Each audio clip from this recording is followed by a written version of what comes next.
ஓம் சக்தி, ஓம் சக்தி, ஓம் சக்தி.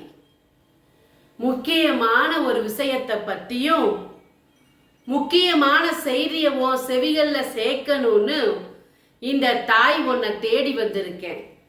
கவனமா கேட்டுக்கோ, இறுதி வரைக்கும் கேளு, பாதியில தள்ளிவிட்டு போயிடாத. உனக்கும் எனக்கும் தான் தெரியும்னு ஒரு விஷயத்த நீ நினைச்சிட்டு இருக்க. அந்த விஷயத்தால உனக்கு பாதிப்புகள் தொடங்க போகுதுங்கிறத உனக்கு நான் சொல்லத்தான் வந்திருக்கேன். இந்த நேரத்துல உன் மனசுல ஒளிச்சு வச்சிருக்க ஒரு காரியத்தை, நடந்த விஷயத்தை யாருக்கும் தெரியப்படுத்த கூடாது, எப்பவுமே இது தெரியக்கூடாதுன்னு ஒரு விஷயத்தை நீ ஒளிச்சு வச்சிருக்கிற. அந்த விஷயத்தை அம்பலப்படுத்தணும்னு ஒரு கூட்டம் தொடங்கிருச்சு. உனக்கும் எனக்குமானது எப்படி தாயே அவங்களுக்கு தெரிஞ்சதுன்னு கேட்கறையா? கேளு கேளு. கேள்விகள் கேட்க மட்டும்தான் உனக்கு தெரியுமே ஒழிய எதையும் சிந்திச்சு செயல்படவே முடியாது. ரகசியம் ரகசியங்கிற, எங்க அத ரகசியமா நீ வச்சுக்கிற? உன் செவுத்துகளுக்கு கூட காது இருக்குன்னு பலமுறை நான் சொல்லிட்டேன். சத்தமா எதையும் பேசாத, யார்கிட்டையும் எதையும் சொல்லிடாத, எதையுமே பத்திரமா வச்சுக்கோ, எந்த காரியமும் உனக்கு நடக்கக்கூடாதுன்னு தடங்கல் பண்ணிட்டு இருக்காங்க. வர்றக்கு முன்னாடியே வாய் விட்டு சொல்லிட்டீனா வர்றது அப்படியே போயிரும்னு பலமுறை நான் சொல்லியிருக்கேன். கேட்டையா? கேட்டையா? உன் மனசுல எதையுமே நீ வச்சுக்க மாட்ட, எல்லாத்திட்டையும் வாய் விட்டு உளறிட்டே தான் இருப்ப. ஏன்னா எல்லாத்திட்டையும் சொன்னாதான் உனக்கு அந்த திருப்தி. ஆனா உன்ன மாதிரியே எல்லாரும் நல்லவங்களா இருப்பாங்கன்னு ஏன் நீ எதிர்பார்க்கிற? உனக்கு நல்லது நடக்கணும்னு இங்க எல்லாருமே நினைக்கிறாங்கன்னு நீ தப்பு கணக்கு போடுறையே, அது தவறு தானே?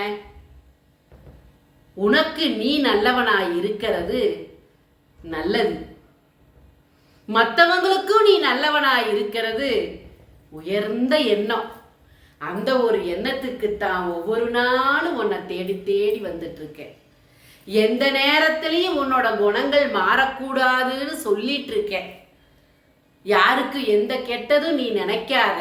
உனக்கு கெட்டது நினைக்கிறவங்கள எங்கிட்ட ஒப்படைச்சிரு, நான் பார்த்துக்கிறேன்.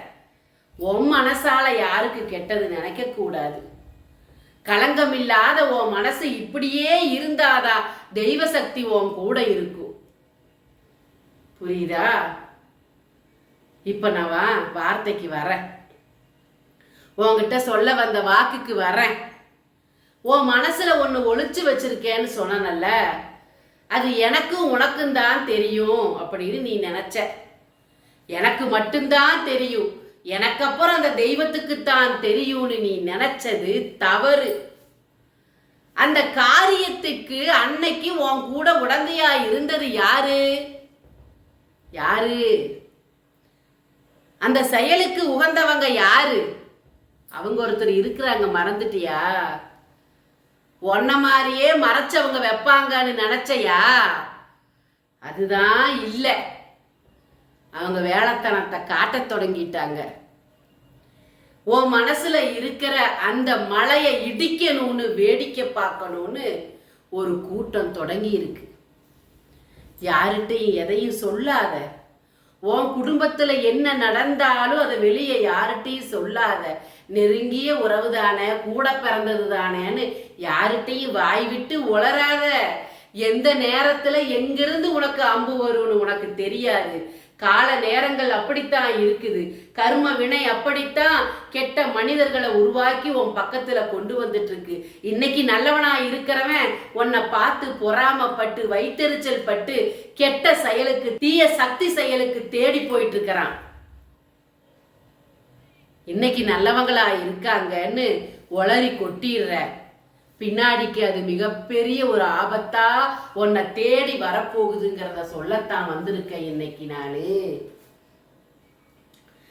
நான் அதைத்தான் கூட சொல்ல வந்திருக்கிறேன்.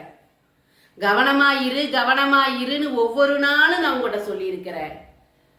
ஆனா நீ உன் மனசுல, அம்மா என் மனசுல அப்படி என்னம்மா இருக்குது, நான் என்னம்மா ஒளிச்சு வச்சேன் அப்படின்னு கேள்வியும் உனக்கு இப்ப வரும். அதுக்குண்டான பதிலையும் நான் சொல்றேன். யோசிச்சு பார்.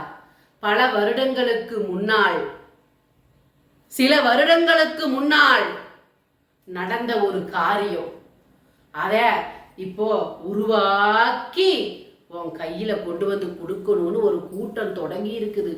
அதனால நீ அவமானப்பட்டு நிக்கணும்னு ஒரு கூட்டம் தொடங்கி இருக்குது. அதனால நீ அசிங்கப்பட்டு நிக்கணும்னு ஒரு கூட்டம் தொடங்கி இருக்கு. அதனால நீ தலை குனிஞ்சு நிக்கணும்னு ஒரு கூட்டம் தொடங்கி இருக்கு. கவனமாயிரு கவனமாயிரு. எல்லா செயல்களையும் கவனமாயிரு. யார்கிட்டையும் வாய் விட்டு எந்த ரகசியத்தையும் சொல்லாத.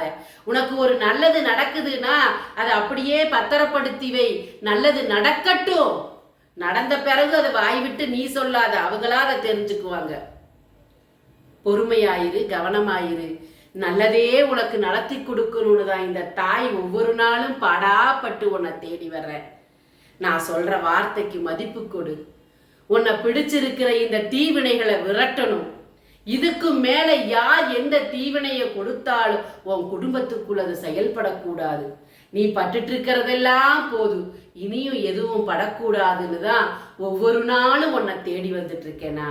உன் மன குறைகளை தீக்கணும், உன் மன வேதனையை தீக்கணும், உன் வேண்டுதலை நிறைவேற்றி கொடுக்கணும்னு இந்த கருமாறி தயாரா நிக்கிறேன்.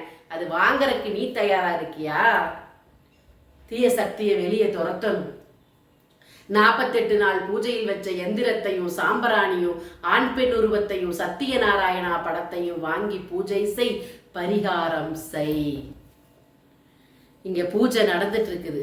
தலைக்கு மேல வெள்ளம் போயிட்டு இருக்கிற பிரச்சனையில நீ தவிச்சிட்டு இருக்கிற. இந்த பூஜைக்கு உன்னோட பிரச்சனைகளை கொடுத்து அதன் மூலம் இங்க இருந்து வெற்றி அடைஞ்சுக்கோ.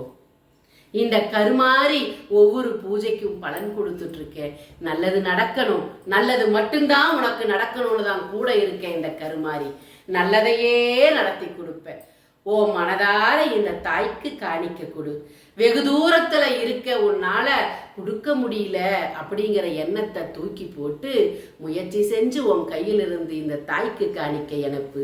ஓம் சக்தி. எல்லாம் நல்லதா நடக்கணும். ஓம் சக்தி, ஓம் சக்தி, ஓம் சக்தி.